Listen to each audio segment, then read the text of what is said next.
Assalamualaikum warahmatullahi wabarakatuh. Bismillahirrahmanirrahim. Alhamdulillahirabbil alamin. Wahdahu wassalatu wassalamu ala asrafil anbiya'i wal mursalin wa ala alihi wa sahbihi wasallim ajmain.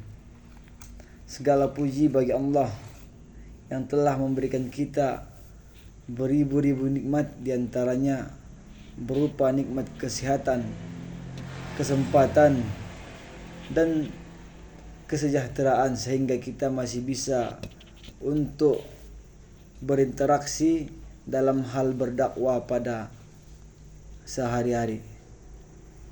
Tidak lupa juga salawat bertangkaikan salam. Mari sama-sama kita hadiahkan ke ruh baginda Nabi besar Muhammad sallallahu alaihi wasallam yang berlapaskan Allahumma sholli ala sayyidina Muhammad wa ala ali sayyidina Muhammad. Yang terhormat kepada Ibu dosen pengampu mata kuliah SEI ataupun sistem ekonomi Islam, Ibu Rizka Handayani selaku ketua jurusan ataupun kepala kajur kami di manajemen dakwah. Ya, di sini perkenalkan, nama saya Muhammad Syahril akan menjelaskan sedikit mengenai maghrib. Apa itu maghrib? Yaitu maisir, goror, dan riba. Ya, di sini harapan saya selaku penyampai edukasi bahwasanya kita harus lebih hikmat dalam mendengarkan apa-apa saja yang nantinya saya berikan edukasi kepada teman-teman sekalian. Semoga ilmu yang nantinya saya berikan dapat dimanfaatkan dalam kehidupan sehari-hari. Ya, langsung saja tanpa memperpanjang mukadimah lagi. Di sini saya akan menjelaskan yang pertama, maisir. Maisir atau qimar yaitu suatu bentuk permainan yang di dalamnya dipersyaratkan jika salah seorang pemain menang, maka ia akan mengambil keuntungan dari pemain yang lain atau pemain yang kalah. Contoh dari maisir ini adalah judi. Kategori judi yang telah dilarang misalnya mencatur. Kan di sana ada dua orang pemain.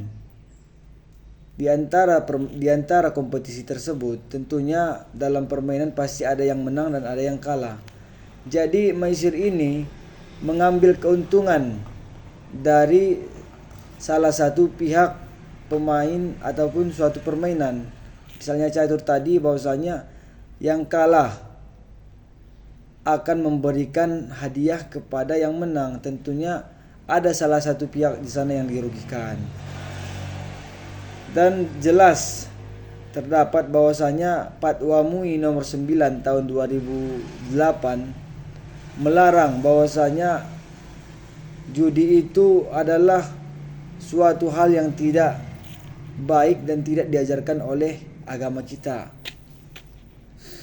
Mengenai hal yang sudah terdapat dalam dalil Al-Quran, yang pada Quran surah Al-Maidah ayat 90 yang artinya, hai orang-orang yang beriman, sesungguhnya meminum khamar, berjudi,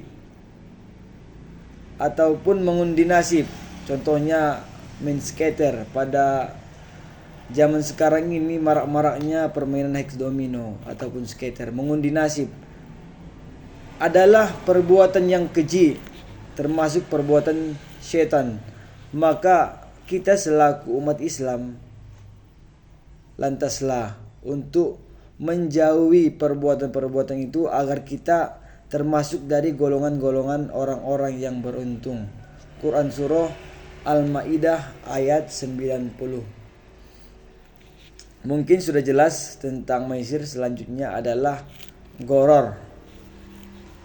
Goror Gharar yaitu ketidakpastian dalam transaksi yang diakibatkan dari tidak terpenuhinya ketentuan syariah dalam transaksi tersebut. Misal pada pembelian online, kan banyak sekali kita lihat masalah-masalah di sekitar kita. Misalnya kita beli sesuatu di aplikasi online, jangan kita sebut mereknya, takutnya dapat merugikan salah satu pihak. Kita bilanglah dulu online shop judulnya. Banyak sekali di sana terdapat penipuan karena barang yang kita ingin beli tidak pasti, tidak sesuai. Kadang kita beli handphone merek Vivo, namun yang datang ke tangan kita adalah merek lain ataupun warna lain. Jadi di sana terdapat ketidakpastian karena tidak ketemu langsung antara si penjual dan si pembeli, sehingga terdapat di sana unsur-unsur ketidakpastian yang mengakibatkan salah seorang dari penjual ataupun pembeli mendapatkan kerugian. Kemudian dari sisi kualitas juga terdapat ketidakjelasan pada kualitas barang tersebut. Dapat kita bandingkan, misalnya kita beli langsung ke pasar, kita bisa memegang barang tersebut, kita bisa menceknya apakah ada kerusakan ataupun tidak. Tapi kalau online ini tentunya banyak ketidakpastian, sehingga bakalan banyak kerugian yang ditimbulkan di sana. Yang selanjutnya, yang ketiga terakhir adalah riba. Riba dari segi istilah bahasa yang sama dengan ziyadah, yang artinya tambahan. Sedangkan menurut istilah teknis, riba berarti pengambilan tambahan dari harta pokok ataupun modal secara batil. Coba saudara ataupun saudari bayangkan, penambahan mengambil harta pokok orang secara batil. Terdapat perbedaan pendapat dalam menjelaskan riba. Secara umum, riba adalah penambahan terhadap hutang. Makanya setiap penambahan pada hutang, baik kualitas ataupun kuantitas, banyak maupun sedikit, adalah riba yang diharamkan. Landasan mengenai riba ini sudah ditetapkan dalam Al-Quran pada Quran surah An-Nisa ayat 29, yang berarti, hai orang-orang yang beriman, janganlah kamu makan harta sesamamu dengan jalan yang batil. Nah, di Al-Quran sudah dijelaskan bahwasanya kita selaku umat Islam dilarang keras mengambil sebagian harta sesama kita dengan jalan yang batil. Misal, apabila kita memberikan pinjaman kepada teman kita sejumlah 5.000, ya tentunya yang harus balik ke tangan kita adalah 5.000. Jangan ada sedikit pun tambahan di sana, sehingga riba tidak ada dalam suatu transaksi kita. Karena sudah jelas dalam Quran surah An-Nisa dijelaskan, kita dilarang keras untuk memakan harta sesama kita dengan jalan yang batil. Adapun yang dimaksud dengan jalan yang batil itu, yakni pengambilan tambahan dari kompensasi yang dibenarkan oleh syariah. Misalnya kita mengambil keuntungan banyak dari apa yang kita berikan kepadanya. Utang dia 10.000, kita minta baliknya 50.000. Kan itu tidak masuk akal lagi. Pasti ada dendam di sana, sehingga dalam Islam sangat dilarang keras untuk apa? Untuk memakan harta sesama kita, yaitu riba.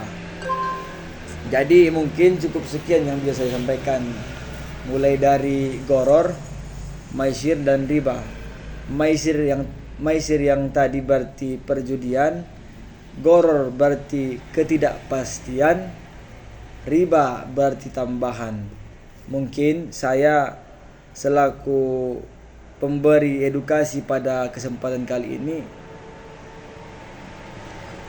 harapannya agar teman-teman semua, khususnya umat Islam dan umumnya masyarakat Indonesia, mengaplikasikan apa yang saya jelaskan tadi untuk kehidupan sehari-hari, sehingga kita termasuk golongan orang-orang yang beruntung. Jadi saya Muhammad Syahril selaku mahasiswa Fakultas Taqwa jurusan Manajemen Dakwah berterima kasih kepada Ibu dosen pengampu yang telah memberikan edukasinya kepada kami mengenai sistem ekonomi Islam. Ya, terima kasih sekali lagi Bu atas edukasinya. Dan apabila ada kata-kata tadi yang salah ataupun tidak berkenan di hati, saya selaku pemateri ingin meminta maaf kepada kita semua dan memohon ampun kepada Allah Subhanahu wa taala.